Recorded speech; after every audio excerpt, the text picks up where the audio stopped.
Welcome to the Nursing Post podcast with Ashley Moore and Rosa Horsley, all nursing all the time. Today we have a great guest speaker, Jean Petrino, who we have talked to in the past and will be talking with us today about healthcare violence and how to de-escalate some of the circumstances that could lead up to it. So our goal is always to inform and spark conversation. Yes. Well, Jean, thank you very much for coming on and talking with us today. I know Rose and I have talked with you before. We know your background, but if you would care to share with our audience, that would be great.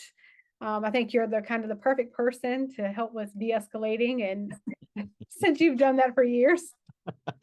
Well, thank you for having me. Yeah, so my name is Jean Petrino. I'm retired law enforcement, 26 years down in South Florida. One of my jobs was as the SWAT Commander, and we dealt with a lot of stuff with active shooter, and that's sort of how my new business has grown into that area. We focus a lot on healthcare because of the epidemic. I can't think of a better term than epidemic of violence against healthcare workers. Yeah. And so that's where our focus is right now. And one of the things that we kind of differentiates us from everyone else is we're using the same stuff that we teach to law enforcement for de-escalation to healthcare workers, because there's a huge parallel between law enforcement and healthcare. It's you see people that don't that are not in the good mood to see you. They don't come to say hi to you. They come to you because they're in some kind of crisis. They're in pain. They're not happy. They never want to see you, right? So it's never Right. like a pleasant experience on their end of things. Same thing in law enforcement. That people don't they don't call you unless they really need to have you, and it's never because it's a good thing.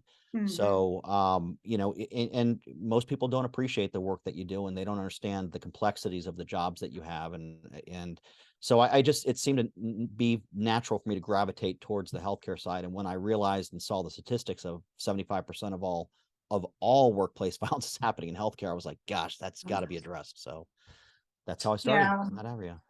So with that 75%, most of that actually happens in the emergency room Yep. or on the psychiatric ward. Yep. And according to the ANA, which is a nurses association, they say 1 in 4 healthcare workers are the victims of violence. So that's 25%, 1 in 4 people.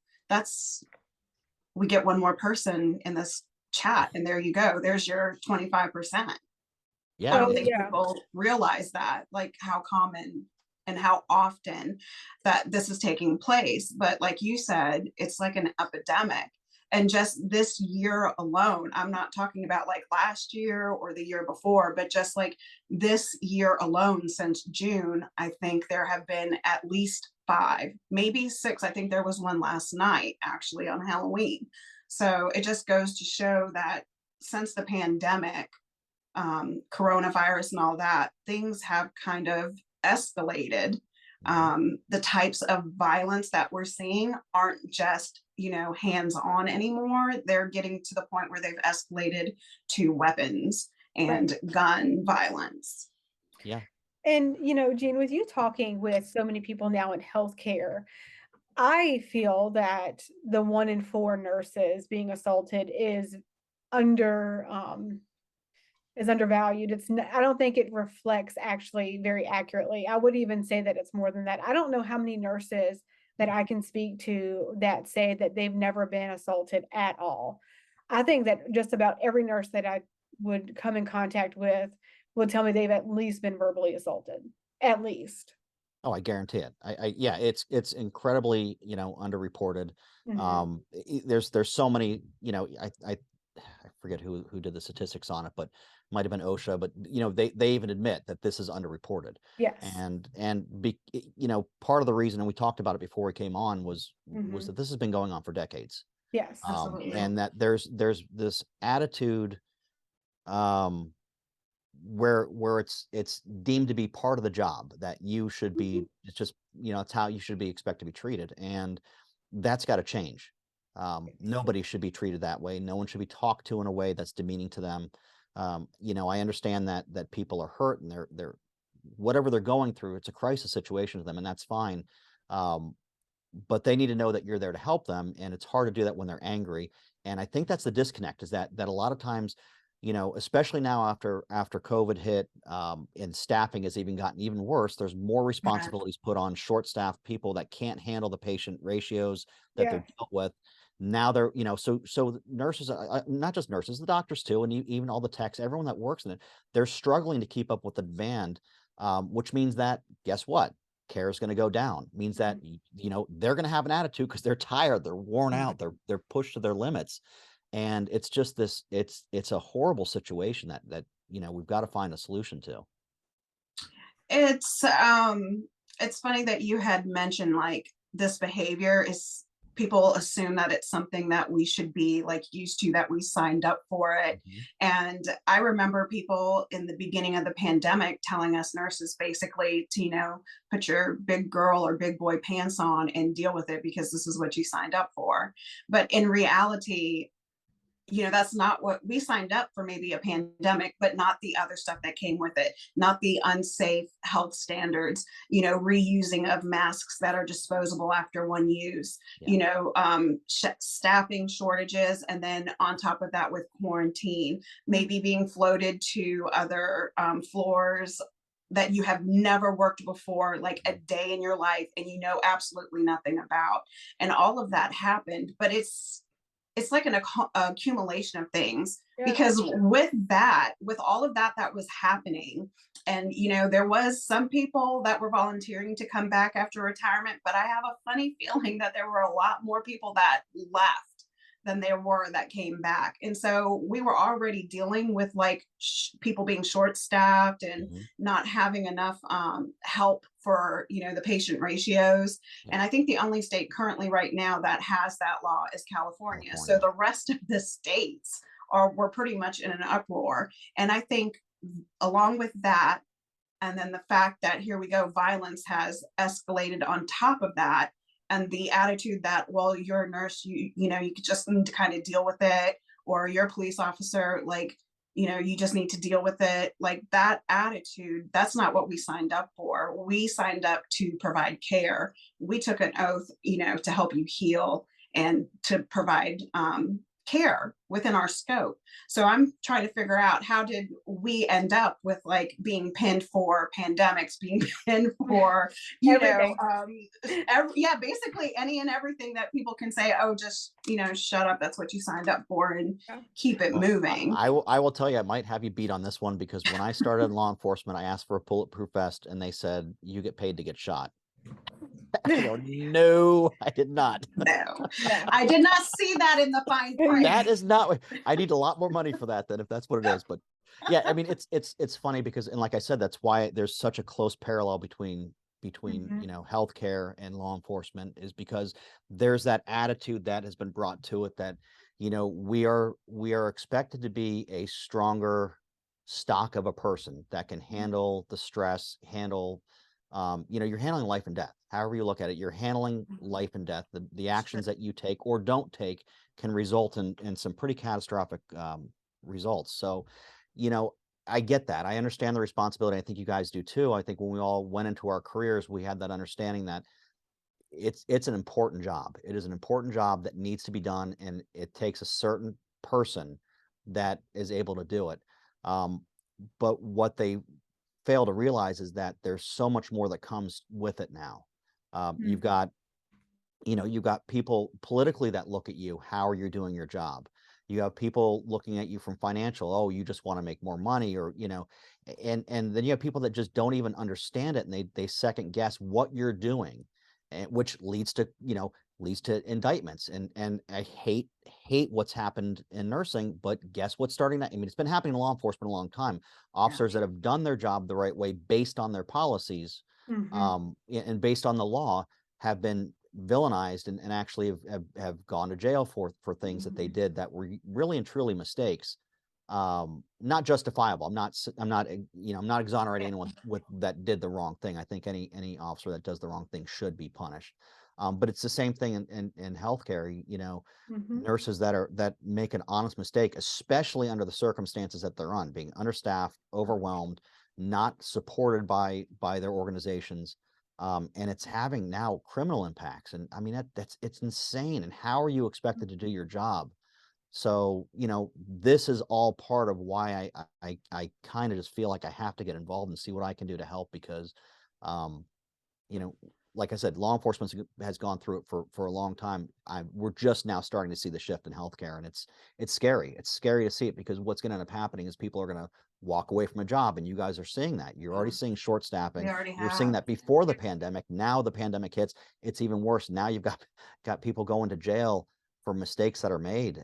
It's Mhm. scary. It's a It scary is thing. scary right now to be a nurse or to, I even say, to be in law enforcement. I Mhm. mean, it's pretty much a scary time altogether. Yeah. And there's so much uncertainty. And when you bring up, nurses now pretty much facing consequences for just general errors, it Yeah. doesn't even have to be to the point where, somebody's life is lost. But at this point, it's just like any error. Yeah. So where before, nurses weren't necessarily having to worry about that, now all of us are pretty much having to get liability insurance and Mhm. malpractice insurance Yeah. because of all of this that's come about. And I think North Carolina just recently kind of repealed their law where They did. nurses were protected from malpractice, and they repealed the law recently over the summer to where that law no longer stands. So even if you're a nurse and a doctor gives you an order and you call the doctor, you verify, you do everything that you're supposed to do, you question it and you give it, and there's an unfavorable outcome, it's going to trickle down to you, Of the course. nurse, not necessarily the doctor who wrote the order, the pharmacist who, dispensed it, Hmm. it's scary right now for nurses. Yeah. So then you compound having to de-escalate, and I know there are going to be a lot of nurses that say, that's not part of our job, that's part of, the company's job. Mm, The company should be providing security, the company, should have somebody there, to handle this, and I'm not in disagreement at Mhm. all with that. But the fact and reality of it is, if you go to your emergency room right now and take a look at that person that's sitting behind the security desk, I'm just saying, you tell me how confident you feel that that person is going to be able to de-escalate any situation with a firearm, let alone be able to protect you. yeah. So I will disagree respectfully with you a little bit. I think it is part of your job. I think it is part of your job to de-escalate. You're providing care, and someone is not necessarily just in physical, but they're also. I mean, it's about being compassionate. Really, and Absolutely. truly, that's what it's about. And if I present it to you and saying you got to be compassionate, and let's get the word de-escalate out of there, you'll be like, well, yeah, of course we do. And that's really a lot of what de-escalation Mhm. is. People are not feeling that they're being heard. That's one of the biggest things. People think that no one is listening to them, no one cares. I used to get so each shift that we had, we'd have, 3 supervisors per shift, and anytime a complaint came in, they would want me to handle it because I would like they just people just, some of the other supervisors didn't want to hear it. They don't want to hear the complaints, this Yeah. officer did this or whatever. I'm like, I'd listen to them. I'm like, "Oh, really? What happened?" They tell me, and I just have a conversation with the person, Mhm. and finally they're like they feel heard, they feel understood. Mhm. The complaint went away. They didn't want to file a complaint. They just wanted to understand a perspective they didn't understand. No one was giving them the information, and that's why I think that it is part of your job. Now, is it part of your job to provide security? No, it is not, and Yeah. that is what your job is not to be there.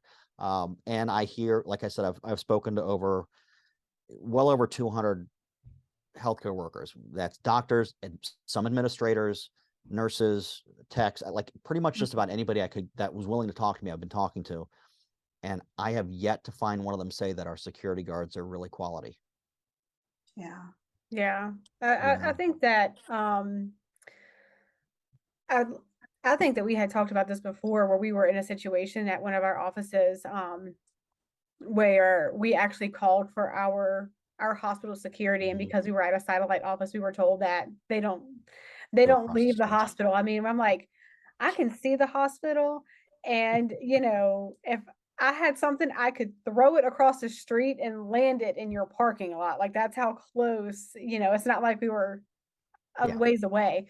Um, so one of the big things is, I guess, especially in light of this month, October rather, where we've seen a lot of um, news articles and just different media posts about, we've had several nurses that have passed away from shootings. We've had, a nurse that was stabbed to death when she was at work. I know it wasn't at a building, it was at like a halfway home, Yeah. is where she had worked at. And then there was another incident where the person had broken into a maternity ward and was Yep. like physically assaulting the children and the nurses Yep. at that hospital.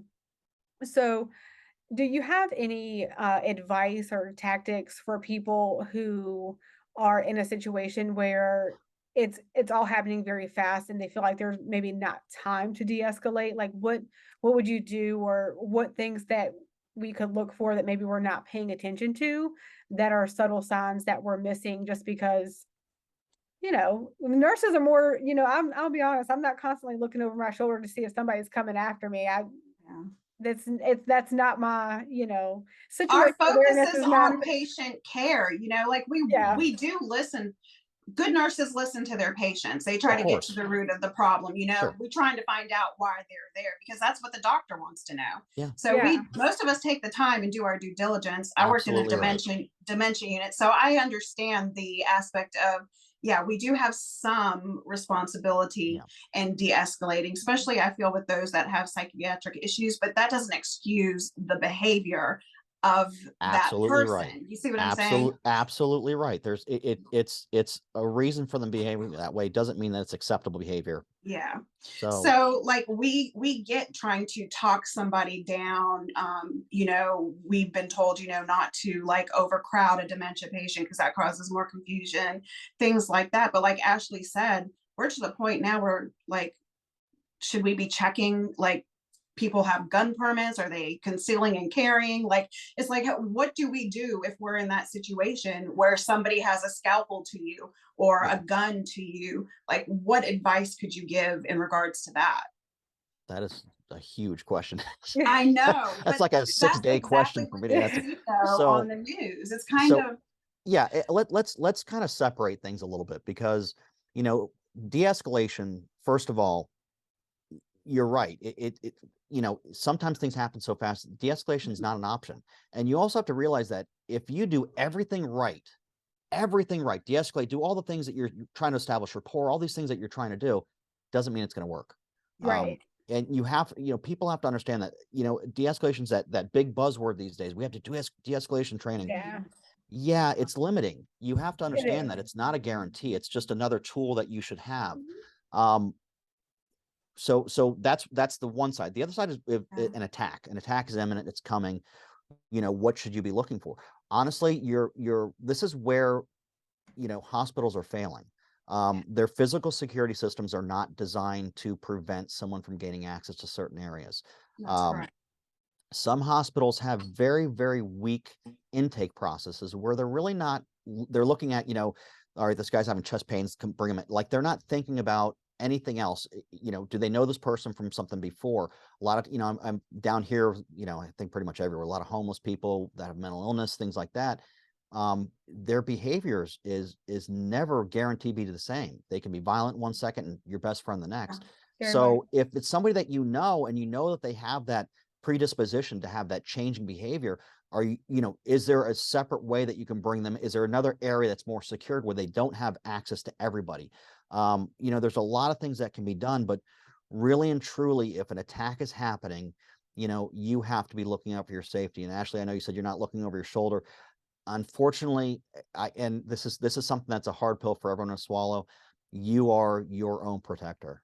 You Right, are the one that we live in a society that is safe. It's not the most dangerous thing. right, Um, you know, but our brains are designed to warn us of things. We have kind of dumbed those senses down where, you get that weird feeling. You walk in somewhere and you got the hair standing on the back of your neck and you're like, why is this? What's going on? That's your brain. That your midbrain is designed, your limbic system is designed to teach you that, to tell you, hey, there's something going on. but that's not a rational thought. That's your logic is out now, but you're now listening what's going on. You're focusing on survival. But we've dumbed it down, and I can prove that because there are countless reports at active shooter incidents where people have said, "Well, I thought I heard fireworks going outside my office door." Well, Wow. how often do we have fireworks in the office, right? Right. Not on the Because 4th of July. you don't want, yeah, exactly, Yeah. yeah, absent the obvious, but you don't, Yeah. no one wants to believe what they're hearing, and we ignore those signs that are happening.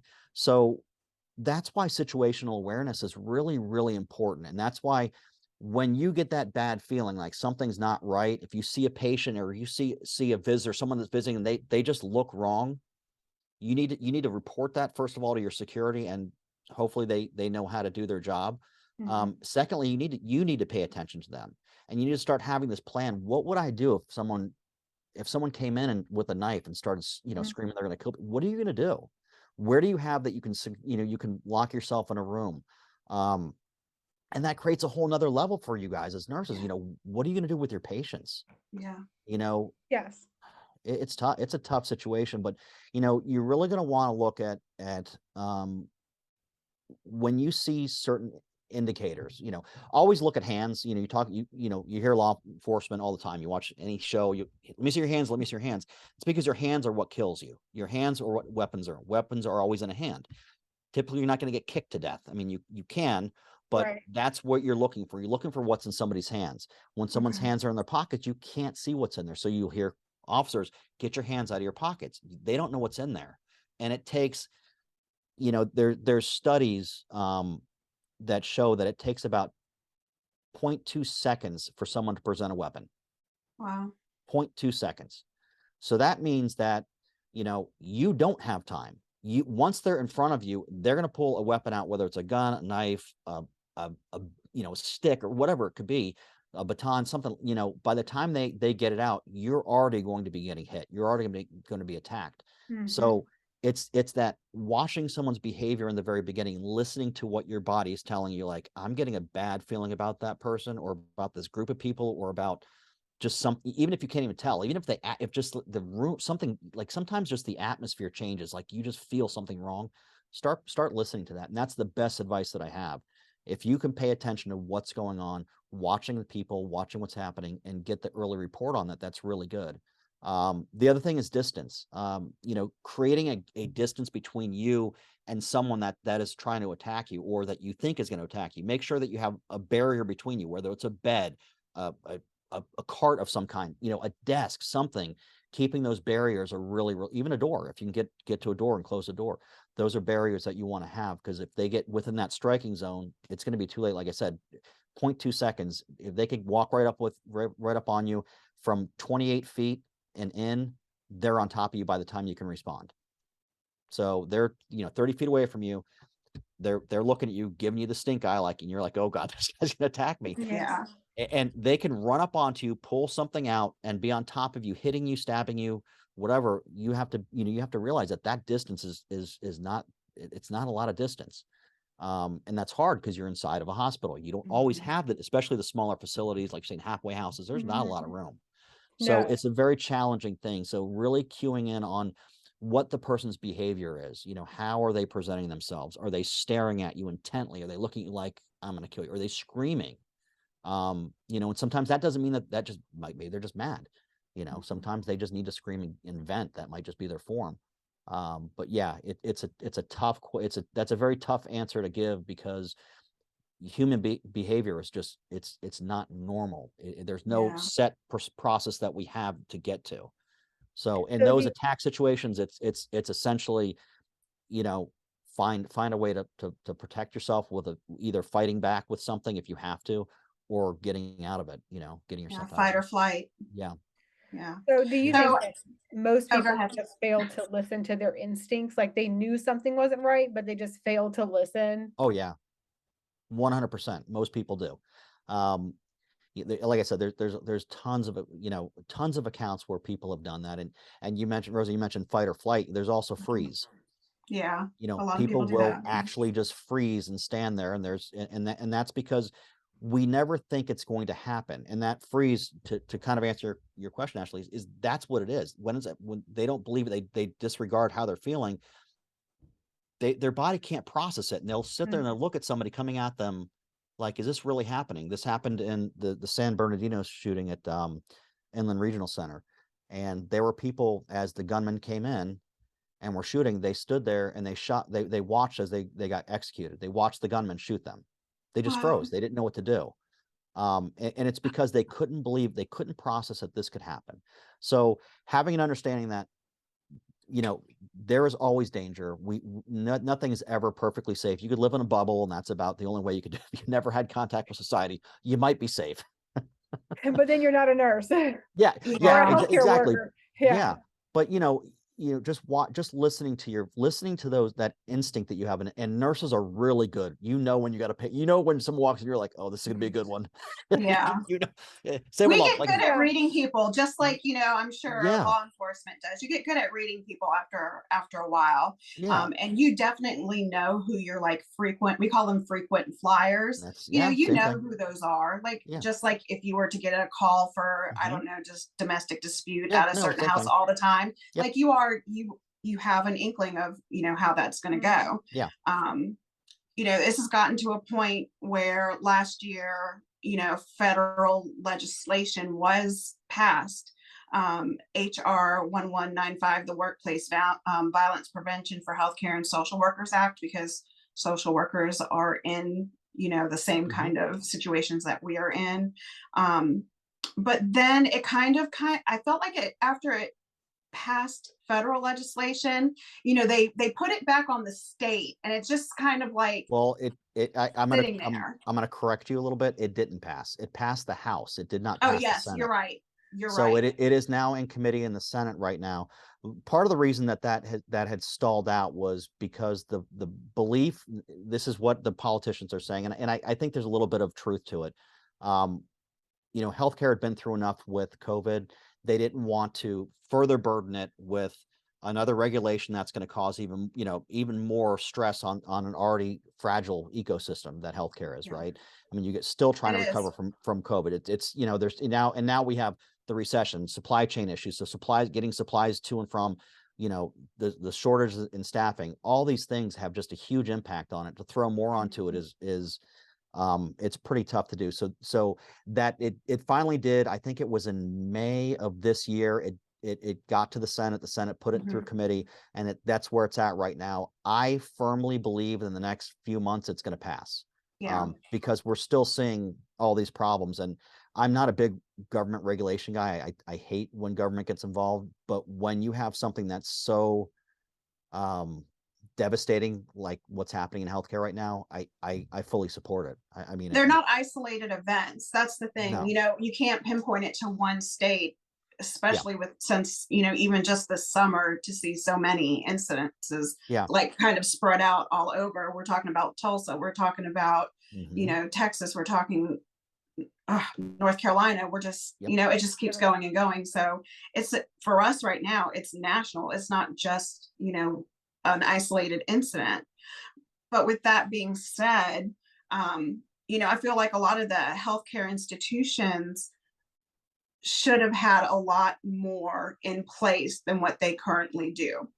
For instance, Ashley just finished a course. I think it was within these last few weeks. Ashley, do you want to talk about how your training went? So they had a local police officer come. It was an optional training that was done after hours that for it was an active shooter training hmm that they provided. I don't know that this went out to all of the facilities. I currently work in a cardiology office and it was offered to us. It was a flyer that kind of went with it, and it's kind of your basic, run, hide, fight kind of scenario. Like this is what you do if that happens. Um, it was, I tell Rosa, I guess a little bit because of the way we were set up. So in order to get to beyond the receptionist, all those doors are locked. hmm Which is great for people that are in the back, but for all of your front people, and we actually have a like receptionist kind of greeter person hmm that is not protected at all. The door opens and they're there like, Yep. hello, Yep. who are you seeing today? So Yep. that they can like start the process to move things along. And then you're literally looking at, 10 people standing in front of you that are all actively working on, intake, that have nothing more in front of them than a desk, which Mhm. you and I both know that that will not stop a gun. There's No. zero protection No. from a gun at all. And quite frankly, anybody who wanted to could just pop up over the desk, because it's a sitting desk, Sure. very easily, and then walk right in the back Yep. where all the doors are then unlocked, Yep. which I'm sure that is a very common scenario that Of you see course. all the time in Yep. healthcare. I Mhm. mean, besides putting up like bulletproof plexiglass that, then your people are going to complain that I can't hear them, I can't see them, it's intrusive. Yeah. Like there's a whole list of things. I mean, people get upset when like the Walmart cashiers put up that plexiglass that's clear, I know. with the whole COVID. And they're like, why do you need that? And I'm like, who cares? Like we have bigger issues. Yeah. And so it was interesting that it's like, your option is to run. And I'm like, but you can't outrun a bullet. It's like Yeah. run and run, I'm like, okay, we're going to zig and we're going to zag and hope they can't hit a moving target. I guess my question is, how did you come out of that training feeling? Did you feel like you were more prepared or less prepared or the I don't same? think, I guess if you didn't have any experience at all with any kind of, like like any kind of like weapons. I mean, I have my concealed carry, so I have to know how. Mhm. And part of getting that is you have to take like a gun safety Yeah. course and all those things. And so if you've never had any of that, I could see where some people are like, oh, I didn't know. And I think the biggest thing from that is don't freeze, don't stand there and be an easy target. Yeah. For people, you need to move, you need to run, hide, or fight. Like that's the big thing. Like that was kind of that. So it was interesting. It was an interesting concept. What do they tell you about what to do with your patients? Well, if we're in the back, we're supposed to have them in the room and barricade the door shut with the Okay. table. Yeah. Yeah. Yeah. So run, hide, fight it really is a good program. Mhm. The problem, I tell everyone right off the bat, you're wasting your time and money if you're teaching, active shooter response, Mhm. because it's like going to a 1-day self-defense class and coming Exactly. out of it thinking that you're like Chuck Norris and you can fight off 50 people. Yeah. You're not. And I just spoke to I was talking to somebody earlier and I was like, hey, did you ever take one of those classes? She's like, yeah. And I go, how long ago? She said, oh, about a month and a half ago. I go, what do you remember? And she goes, nothing. I go, yeah. So Yeah, you're and expecting I people. think that that's exactly what will happen with this. I mean, and like I think the reason that I could take anything away from it is because I had told Rose, I was like, oh, well, this timed out perfectly with with our conversation with Jean. And Yeah. it's interesting. And I guess in my thought process is kudos to the company for at least trying to Yeah. actively do Listen, something. I say it's a waste because it's a piece of a puzzle. It's Yeah. with that one piece, you're not solving the problem. And I a agree. lot of healthcare facilities will, number one, go with the free videos that you get from Department of Oh, Homeland Security. we did those as well. Yeah. And But listen, we they're not had bad. a gun person. We had a person that actually got into one of our hospitals, one of our local hospitals, with a gun and was threatening staff. So I think it wasn't that they did this proactively. It was a reactive kind of situation. Reactive. Yeah. Yeah. Yeah, and that's the problem, is that you're looking at, and this is the flaw as I see it. The flaw for active shooter response and violence in the workplace is that it's all reactive. What do Mhm. we do? What do we do when this happens? Well, how about you prevent it from happening? How about you Right. make it hard for it to happen? I mean, you can't, there's no guarantee that you can stop it from happening, Yeah. but what are the things you can do? Like you're saying, a reception, everyone's like, oh yeah, they can't get to the back room. And I'm like, that opening But all the behind the patients in the receptionist. waiting room, all the employees in the waiting room. Yeah. That's my first thing. What Yeah, do you well, see when you come I'm in? sitting there going, but I go, the reception area, I can jump over where Oh, does that go? yeah. Oh, well, that goes right in the back. Yeah. I'm Yep. like, And the but doors are we unlocked have to a get curtain. back there. We have a curtain to cover. And I go, oh, so the curtain's going to stop me from jumping so it's getting someone in there to physically look at the layout and how it's designed and what you can do. And unfortunately, like you said, or like I've said, there's no way to keep everyone 100% safe. The people that are in the waiting rooms, Yeah. that you can't really do much with that. You're going to have an open area where people are going to be vulnerable, but what you want to do is layer your security. You want Right. it hard to get in from okay, you're in the first area, that's your green zone. Then you got like a yellow zone where it's, maybe that's where you're triaging patients and they can't get into the ER. Like you have these segmented areas so that you have time to process the person and see where they're at. You can kind of gauge how they are. Are they going to be a problem? If they are, what are you going to do to, how are you going to treat them at that point? So, but yeah, the active shooters training is not a bad thing if it's accompanied with a physical assessment. And the free services that you get, like I said, the Department of Homeland Security, they're good videos.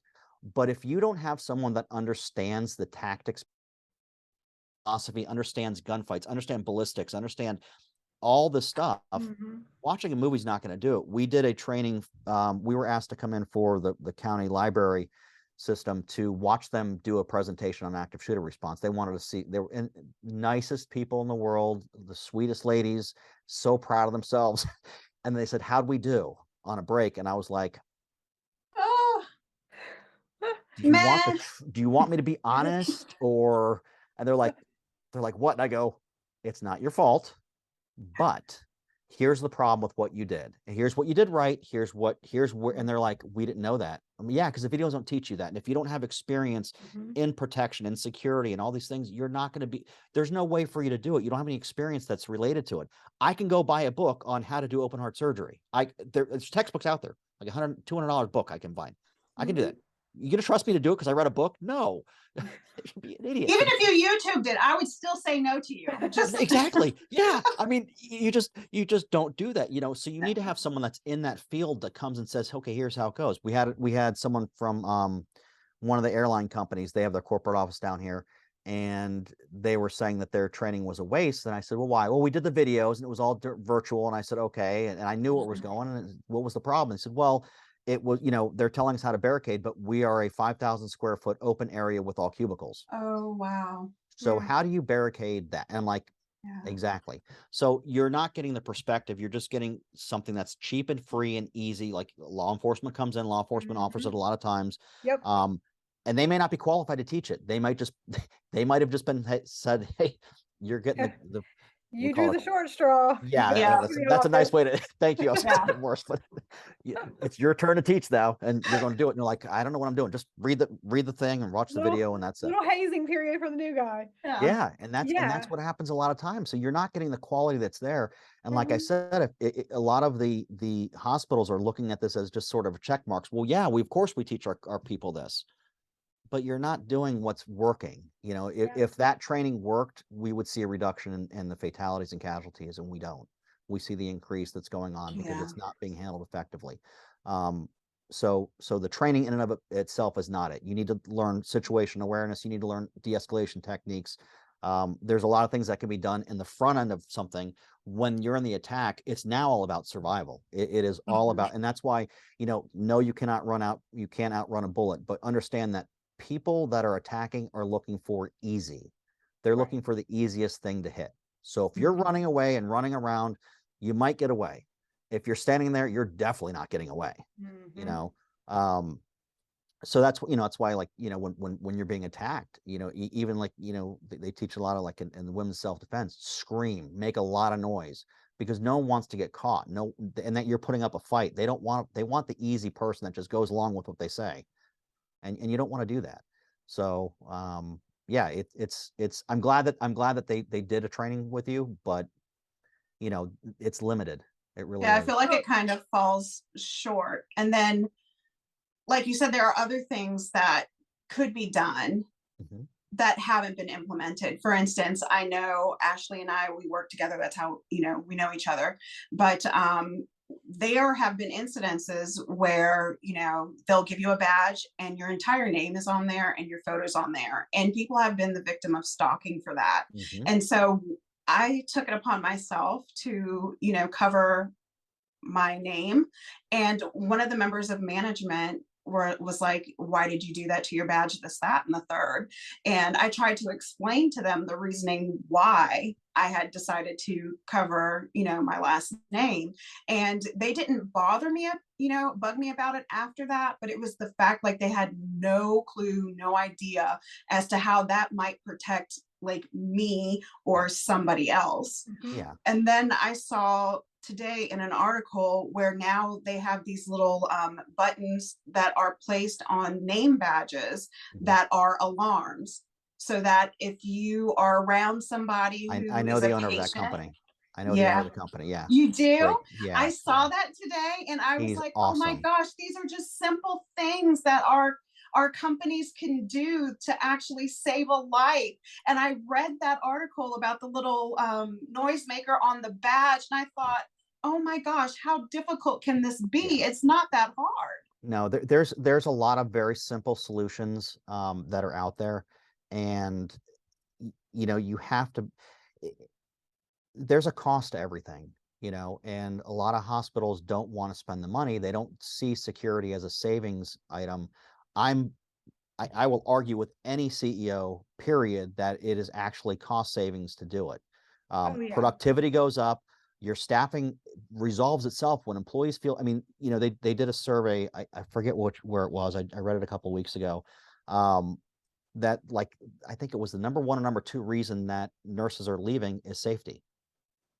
It's safety. They don't feel safe where they're working. Well, it's And actually, doctors were tied into that too. There's doctors that are now starting to leave as well. If you feel safe, you're going to be there, which means if you feel safe, you can do a better job because you're not always looking over your shoulder being worried about it. Which means you're doing a better job, which means less readmissions, less patient errors, all these things that will take away from profits. And like I said, nurses have a very, very tight network, just like law enforcement, and everyone knows the place they want to work and where they don't want to work, right? Absolutely. So guess who's going to attract all the people that they want to be there? It's the hospitals that are running things with not patient first, but the employees first. And that's really what we have to get away from. I think a lot of administrators are very much on patient care is the most important priority for us, and that is not the most important priority. It's got to be the employees first. Because if you take care of your employees, they'll take care of patient care comes from that. I mean, when Absolutely. you're overwhelmed and you can't do your job, it's not that you don't care. It's that you're physically overwhelmed and can't do your job, and you're going to make mistakes. It happens. It happens in law enforcement. Like I said, it's not a personal thing. It's just a reality. You can only do so much. That's why patient ratios are set. You can only In handle some what you can states, handle. yeah. Well, I mean, okay. Yeah. Joint commission and Yeah. we can talk about that, but we know the reality is that they're not held that the standard they should. So Absolutely. Yeah. So I did go online, looked at the NAA, the ANA, excuse me, and then of course some other things. And this is what they said, which is basically everything that we've pretty much talked about. Try to escape, create that barrier. If you can't, of course, defend yourself. Of course, I think this is kind of where nurses, we kind of fail, is to actually report the incident. Nothing will ever come of nothing. So if you don't get the ball rolling, it's never gonna keep rolling. It's like that whole thing's in motion, stay in motion. Well, if you never start something, you'll never finish it. No, absolutely right. I think we fall short as nurses and healthcare workers to actually report these incidences. For us, if it's traumatic, I mean, anytime anybody assaults you is traumatic, whether it's verbal or physical. We don't even take times to take care of ourselves, let alone, because we're so busy taking care of everybody else. Yeah. Sometimes we need that break, especially after an incident or episode like this. Like, we should be having some time off. and it shouldn't be an issue. We shouldn't be forced to feel guilty about it. I know we're already working short staffed, but these things have to already be taken into consideration, and they're not. And then having your employer have your back, because a lot of time that's why nurses don't report things, is because they are afraid of retaliation. They're afraid that nobody will believe it. And then also there's no really clear reporting method. Like, who do I report this to? I don't have a security department. So do I report it to HR? What happens if HR doesn't do anything? So does it just fall flat? Basically, we're having to take it upon ourselves to fill out go file a complaint, fill out a police report, make sure, your state or your Commonwealth or your city or whatever picks it up. Like, there's no guidance really there for us. Once we report, it kind of just lands wherever it may. Yeah. So I will, I mean, you just, like I said, we could talk for hours and hours about all I this, 'cause know. there's so much There's stuff. just so many things broken. Yeah, it's a very complex thing, but I will tell you a couple things. Number one, absolutely nobody has the right to tell you that you weren't a victim of a crime. Absolutely. Okay, so if you were hit, I mean, listen, if someone's going to yell at you, that's not really a crime. That's when I go, yes, it's abusive behavior, but it's not like, you're going to face that. That is part of what we all deal with, and not acceptable, but that's why we have pretty much thick skin, right? But when it comes to the point where they're hitting you, threatening to hit you, when you start getting to that level, you have a right to report that. And part of the HR 1195 is addressing the reporting issue. And it's again, if the healthcare system doesn't get ready for that law coming out, they're going to be in for a shock. But part of that is that the reporting system has to be very straightforward. Everyone has to have access to it. It has to say exactly who you report to, how it's handled, and everything from that point. It's not just you just say it and it's done. It's a process that has to be specifically outlined. But I don't want anybody in healthcare feel that if they were punched or anything, they don't have a right to call the police to file a complaint. Now, your employer, are they going to be happy about it? Nope. Why? Because that's a crime that happened at their facility. It makes them look bad. However, if they are doing their job and they're trying to protect their employees the best, then then they can have clean hands when it happens. They say, listen, we've done everything we possibly can, but they don't do enough. I was very happy with was it Duke? I forget which, but they actually put up signs, which was such a great. I mean, it's one of the things that I advocate for is a simple sign in a waiting room. If you are disrespectful and abusive we will not treat you. We will, you are not welcome. Like, you should have that, and that's after someone got hurt. But I'm like, that's what you need to set your boundaries. You will not treat our employees this way. Restaurants have no shoes, no shirt, no service. Like, that's a restaurant. Yeah, I know, right? Like, why is this such? I remember seeing posts like that, and I actually reposted it on social media, and people are like, well, they should know better anyway. Yes, everybody should know better. Yes, you should wear a shirt and some shoes to a restaurant. However, there's a reason why that sign is there. Not everybody follows, etiquette. But set that, because you have to, when they put those signs out, they're telling not just the public that that's not acceptable, but they're telling their employees, we've got you. We are not going to let them treat you like that. And how good does that make you feel when you got your employer going, we got you? That's really the biggest part, is that, most employers are forgetting or downplaying and minimizing what the frontline workers, what nurses are doing, what even the doctors in the ERs are doing. They're downplaying it. Well, it's not that I had to deal with that when I was down there. It doesn't make it right. It doesn't mean that it's acceptable behavior. It's not what needs to be done. You need to fix that problem. And like I said, so many things repair themselves once you start taking care of your employees and giving them options and giving them the support that they need. So yeah, I mean, I'm really hoping that 1195 goes through, because it's going to be very expensive. They're estimating, I think, $2 billion over the first year and a half, 2 years. That's going to cost healthcare to implement it. So all these facilities, I think they don't have money now, which they do. they're They really do. going to be I impacted know, I was by, thinking, I'm like, there goes those CEO bonuses. Yeah, I was just about to say that's where it's going. So it's not that they yeah. don't have it. It's just And those you know, CEOs are going to be. and I'm not, I don't, I'm not bashing the CEOs. I'm really not. They're brought into a system where, you know, no one likes change. Nobody likes Sure. change, you know, and you also have that CEOs that are coming in there with a business background without the service background, without the That's true. understanding what nursing is like, what being a doctor and providing care is. So they don't have that, and they're looking at purely financial, and they're not realizing the impact of it.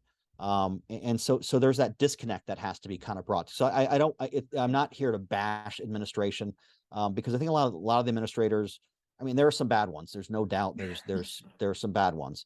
But I think a lot of them, if they really had a full grasp and understanding of what was happening, I think they would change their minds, especially if they, God forbid, they were a patient and they saw what it was like to be a patient. You know, I was a patient in 2016, gallbladder. I was treated so badly Oh, by the intake at the ER. They thought I couldn't breathe. I was short breath, you know, and I'm like, I need something's wrong. And they're 45 minutes wait, which is not a big deal, but I'm I'm like, I not can't. trying to be funny, but here it's 8. Yeah. So I'm like 45. I'm like, and my wife is screaming. She's like, what is going on? I'm like, then I get in and the ER doctor thought I was like trying to get pain meds. I'm like, I'm a cop. I don't do drugs. I'm like, they wouldn't. So he's, you know, he's like, well, we'll get you a seat. You know, that can't be it. What you're pointing to is not anything. I'm like, I'm dying. Right. It's something. So it's something. So they do the CAT scan and the guy goes, hey, I'm not supposed to say anything, but you're going to be admitted. Your gallbladder you need surgery like now. I'm like, mother effer. They gave me like 2 doses of morphine, and I could, the pain was still there. I could breathe, but Yeah. you know, it was, then all of a sudden things changed. And then I had the greatest nurses ever known to man that took care of me, and everything else was fine. But like, get in that position, and I don't blame the doctors. I don't blame the ER doctor at all. I was mad. I don't blame the wait. I look at their staffing. I look at what they're dealing with. I understand it. I got it. I really do. But I think a lot of administrators, if they saw firsthand how that happens, if they see what, you know, the way the process is actually when it's put into place, you know, there's flaws. There's always ways to improve. And I think that people just throw something at it like, that's how we're going to deal with it. But they're not reevaluating. Is this working? Is it not working? What worked? What didn't? And the worst part is they're not taking the input from the people that are on the front lines, which HR 1195, guess what? They're included. They have to be included in all the policies for workplace violence. So there's that's that great.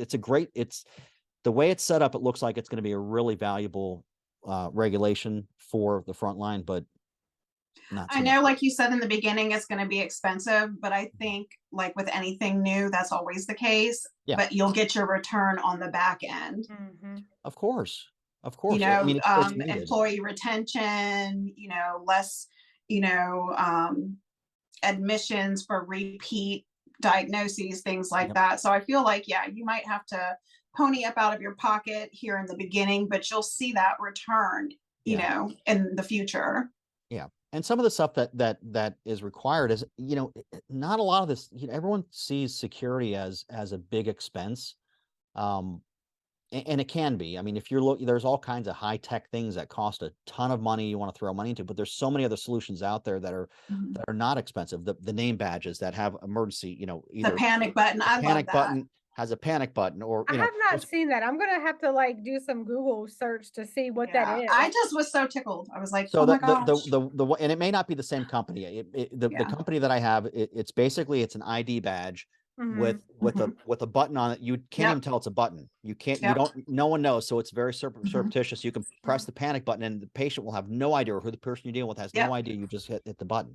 And it's, when I met him, I was like, that's such a stupid, smart idea. And he goes, that's what we call it. I'm like, God, what a great idea. You know, and he's doing really well with that. And it's patented. And he's, you know, but it's those kind of things. Security doesn't have to be obvious. You don't have to have metal detectors. You don't have to have all those things.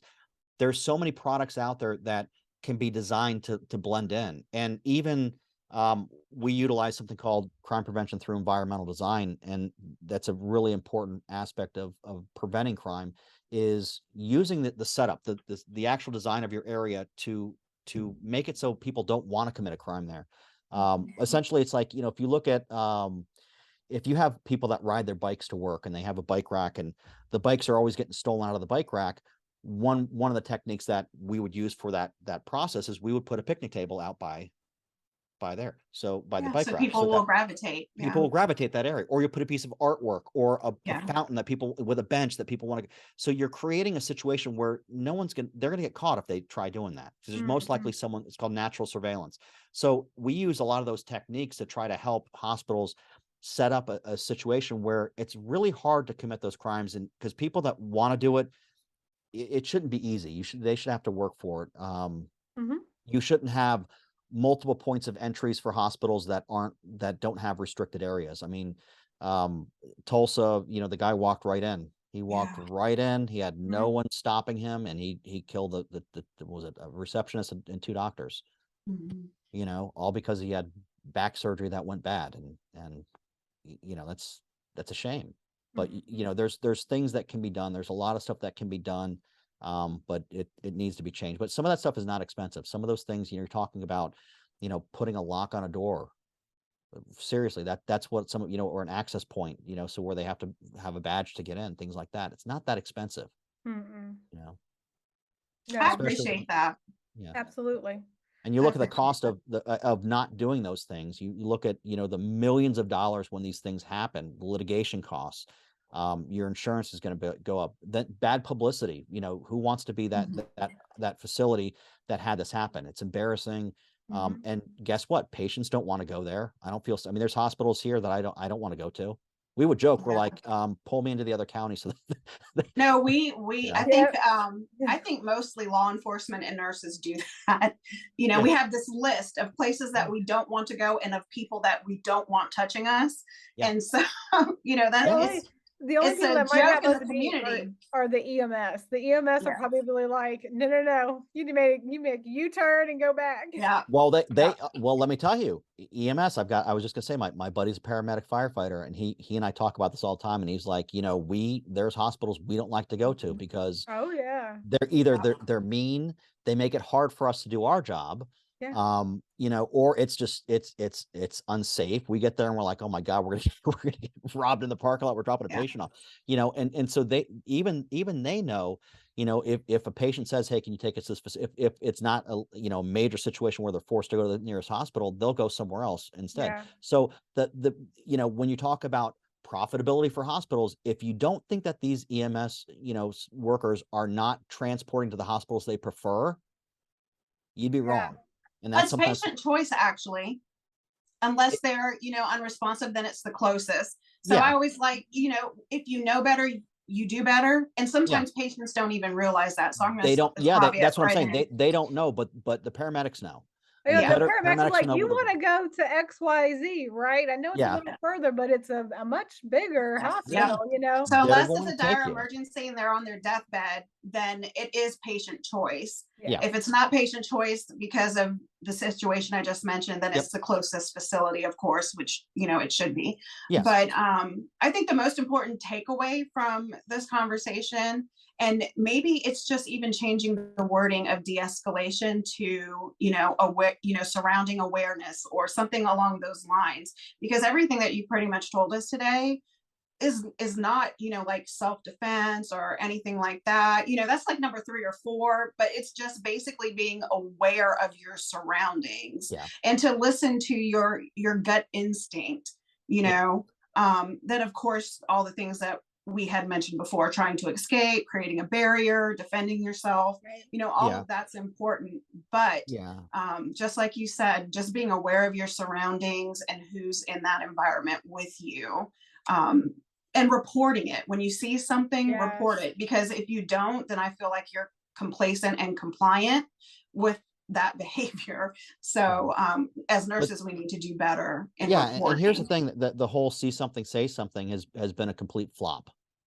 Not a complete flop, but the problem is the studies that have been done on it is people don't know what they're looking for. And they're like, do I need, should I have said something? Should I have reported that? I mean, and sort of unrelated, but I can't tell you the number of residential burglaries that I've been to, or we talk to the neighbors, are like, I saw some people that were backed up in the driveway of the house and they were taking something out. And I didn't know them, but I didn't know if I should call or not. I'm like, so you just watch your Wow. neighbors, all their stuff get stolen because well, I Yeah. just And you've didn't know never if I seen them. should or You're their Yeah. shouldn't. neighbor. You've never Yeah. seen the car. You've never seen those Yeah. people. And it didn't But occur to you to but that's maybe it. pick up the phone. They've looked at workplace violence with See Something, Say Something. They found similar things that a lot of the employees don't know what they're looking for. They don't know what a concerning behavior is.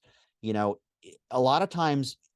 So explain that to us. I think that's the most important thing that you've said. So if we were going back and redoing all this whole training, like Ashley went through, I've been through self-defense, blah, blah, blah. Explain to us what as nurses we should be looking for. Okay. So the first thing that you want to look for is you want to look for the behavior of the person. When you look at, there's what's called a pathway to violence, and it starts with a grievance. So when someone feels like they've been wronged, when something is not going right. So think about someone who was not getting the care that they needed, or their loved one didn't get the care they needed. Okay. You need to be able to talk to that person. You need to let them, that's the key to all this, is stopping that person before they get these violent ideas. That's the next phase in the pathway to violence, is the violent ideations. So they get really angry and they're like, God, no one cares. No one's helped me. I'm really getting pissed off. Man, I would love just to punch that person. Wow. Right. They start thinking about it, and they're like, well, how would I do it? And then this idea just sort of grows as a big thing. And then all of a sudden they attack. The idea is to get there before any of these things happen. So as a nurse, if you see someone in a waiting room and you can see that they're like tapping their leg and they're just scowling and they're like moving and they're jittery, maybe someone needs to go talk to them. Hey, Perfect. We apologize of the wait. Listen, it's frustrating to me too. We are so short-staffed. It's not that we don't want to help you. We just don't have the room right now. Can I get you anything right now? Just that little thing right there goes so far into stopping that person, because guess what? You're seeing that they're frustrated. They're a person now, and you've kind of established that relationship. So first thing is always to try to look for that person, that behavior that they're exhibiting, that they are not happy, and trying to let them know, listen, I know it's not, we want to help you. This is what we have to do, though. We can't do anything right now. At least try to, let me see what I can do, but I can't promise it. Let them know that you're at least aware of their suffering and whatever it is. But also knowing that doesn't always work. They may still go off, but that's the first step. The second step is look for someone who is, they're staring. Usually they're staring like intently, and they're almost looking right through you. And they're almost like zoned out.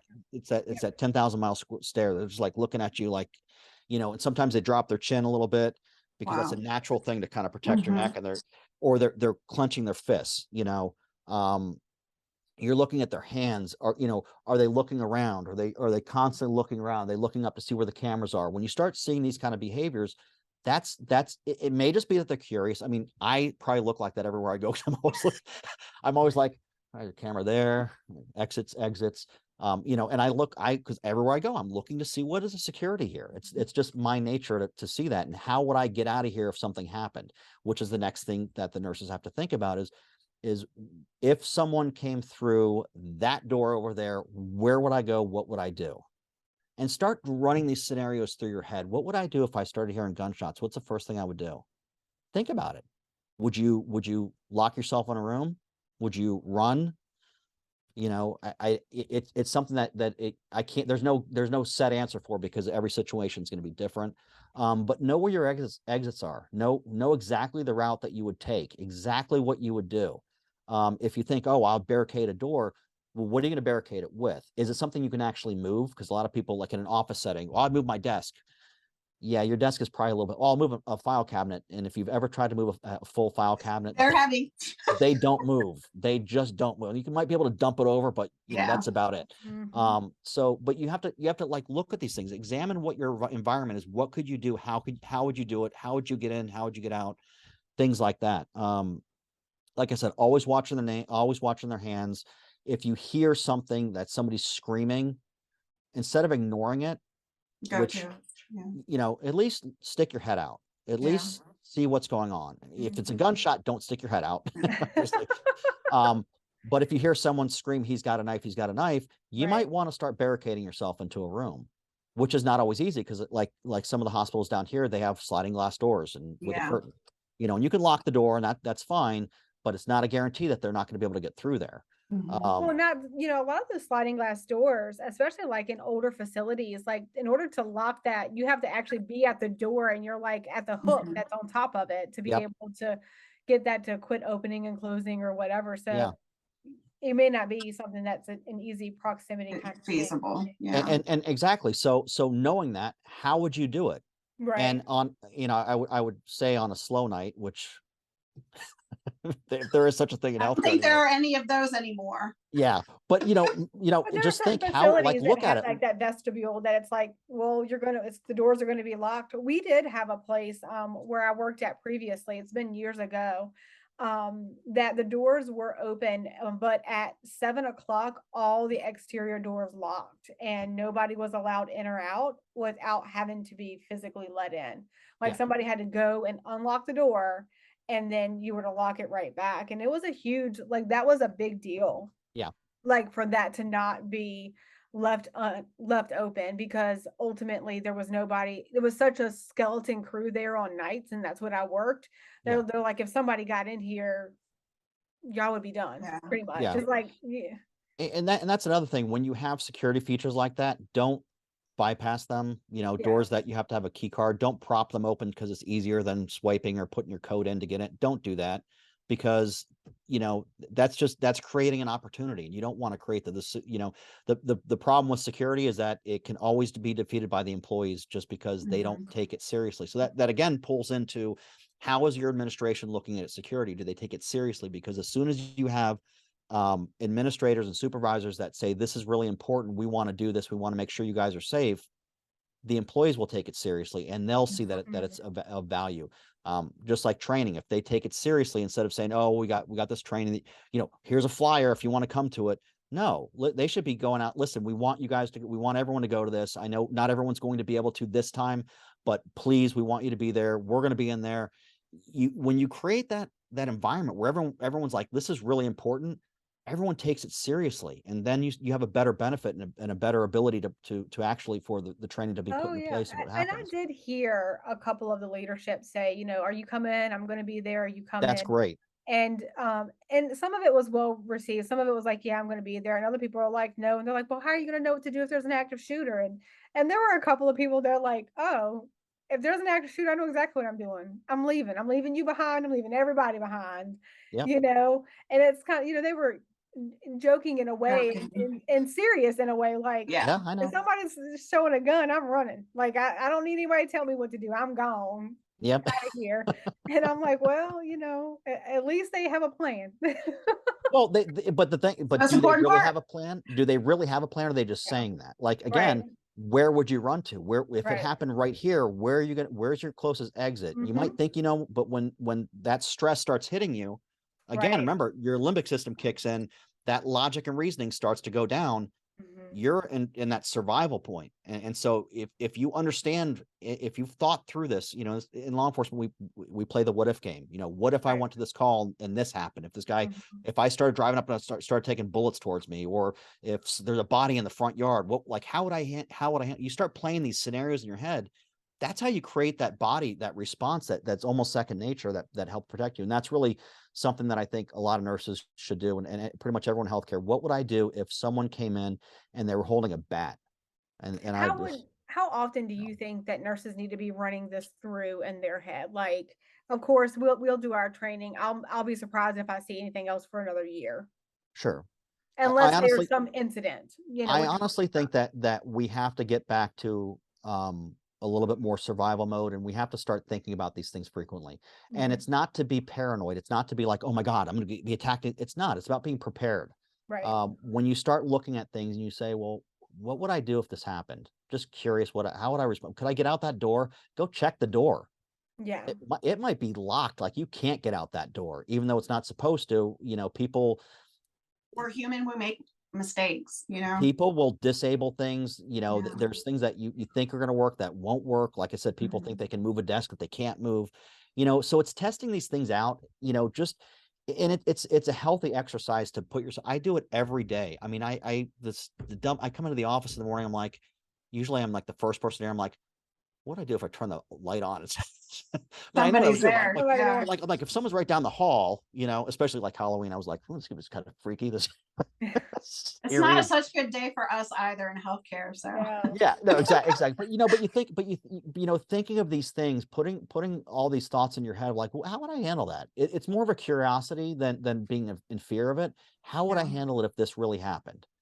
Chances are it's not going to happen. Chances are, what chances of being attacked with a gun in a hospital are still pretty Or low. any weapon. But being attacked is not. Being punched, Right. spit on, Yeah. screamed at, that's a reality. That is an absolute reality that's happening every single day. So how do you prevent that? That's where your verbal skills come in. That's where compassion comes in. That's where you start having to kind of get little understanding of where this person's at. And even if you understand where they're at, they may not be able to understand Meet where you you're at. there. Yeah. They Yeah, might not be because able they're to meet you again, there. if they're in crisis, they're not thinking logically, and they don't have the capability to. So you have to kind of help find a way to get them back to that point. So That's it's tough. great information. Thank you. I really Absolutely. appreciate it. I think that those tips there of what to look for, what to be aware of, Ashley's probably heard me say this 1,000 times. A little bit of paranoia is a good thing. It means you're alert. Yes. If you have a lot of it, that's a different conversation, all Yes. in of Therapy. itself. Yes. But I do firmly believe that. So that just, to me, that just means if I go to the restaurant, I'm like you, I'm counting the exits and where they are, because that's just, unfortunately, today, we have gone from supposedly serial killers to mass shootings. Yeah. So, the chances are that you can be a victim of a mass shooting. Sure. It doesn't matter if you're in a hospital, a restaurant, and we've seen it in movie theaters, so every time I go somewhere, I'm looking for exits. Yeah. Doesn't and that's why necessarily mean that something's going to happen, but if it does, then I'm prepared to know where to go. Yeah. So that's why I think said you have to keeping be that in mind. your own protector. You have to be the one that's looking out for you, because by the time law enforcement gets there, it's probably too It's late. over. Yeah. It's not that they don't want to get there; they get there as quick as they can. But by the time it gets, someone calls it in, it goes through dispatch, it gets dispatched to the officer. The officer goes to the call. It's there's time. There's time that goes through there.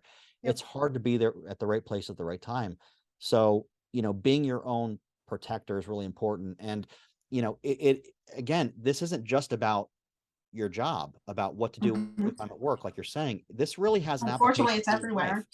It's your Yeah. life, and don't you want to be able to protect your family and your friends, and you can do, we can get so much deeper into it, but like I have a code word with my wife that if we're somewhere and I think something's wrong, Mhm. I'm going to say something to her, and she's going to know exactly what I'm going to mean, and she's going to follow me. I'm like, well, we got to go.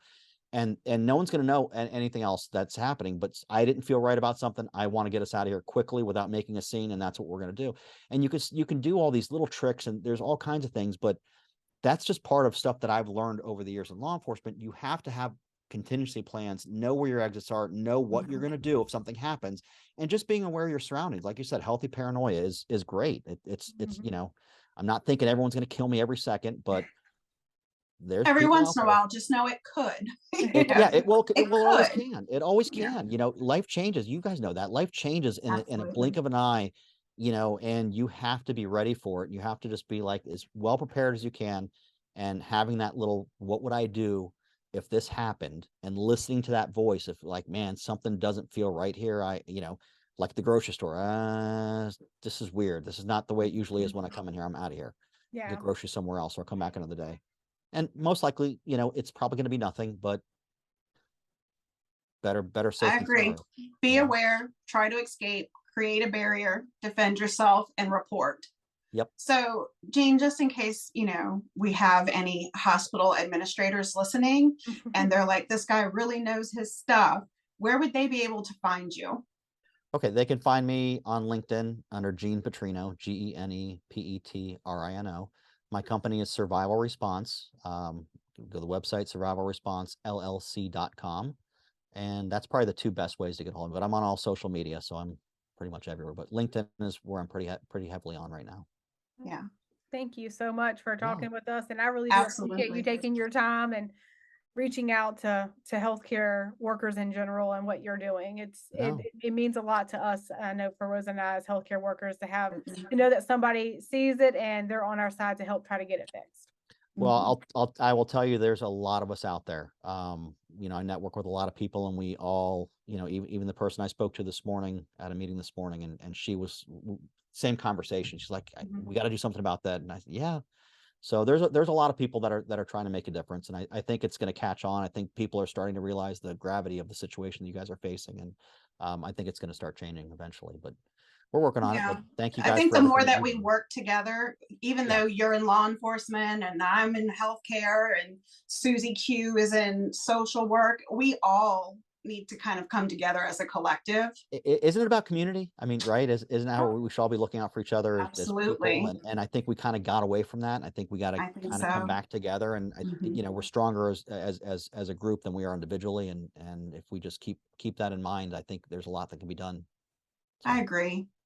So guys, we're going to post Gene's information along with this episode on our website so that you can find him if you are interested in speaking with him or, asking for his services. And that will be on the Nursing Post podcast.com or the Nursing Post LLC.com. And his link will be there along with our show notes, and you can subscribe to our podcast on any platform. And we just want to thank you guys for listening, and thanks, Gene, for your time. thanks for having me. Appreciate it. Thank you.